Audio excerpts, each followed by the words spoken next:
കല്യാണം എങ്ങനെയൊക്കെ ആഘോഷമായി നടത്താമെന്ന് ആലോചിക്കുന്നവരുണ്ട്. അതേസമയം മറിച്ച് ലളിതമായി ചടങ്ങ് നടത്തുന്നവരുമുണ്ട്. അതിലൊരാളാണ് ഇടുക്കി തോപ്രാംകുടി സ്വദേശി കപ്പ്യാരുകുന്നിൽ രാജൻ. മകന്റെ വിവാഹ സൽക്കാരത്തിനായി കരുതിയ പണം ഉപയോഗിച്ച് നിർധനയായ വീട്ടമ്മയ്ക്ക് വീട് നിർമ്മിച്ചു നൽകിയാണ് ഇദ്ദേഹം മാതൃകയായത്.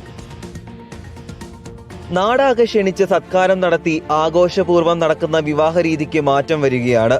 ഓരോ രൂപയുടെയും വില മനസ്സിലാക്കുന്ന തോപ്രാംകുടി സ്വദേശി രാജനെ പോലെയുള്ളവർ സമൂഹത്തിന് വഴികാട്ടിയാണ്.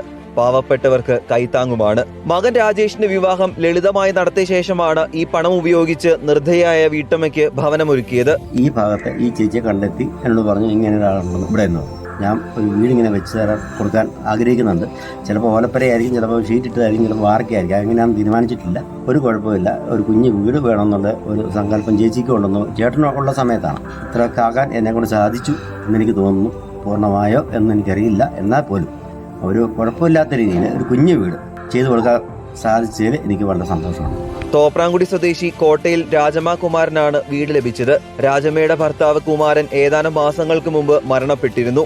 ഇടിച്ചു പൊടിഞ്ഞു പോയായിരുന്നു വീട്. അങ്ങനെ ഇരുന്ന് പഞ്ചായത്തിനൊക്കെ അപേക്ഷയൊക്കെ കൊടുത്തു, കിട്ടിയില്ല. അത് കഴിഞ്ഞപ്പോൾ ചേട്ടന് അസുഖമായി.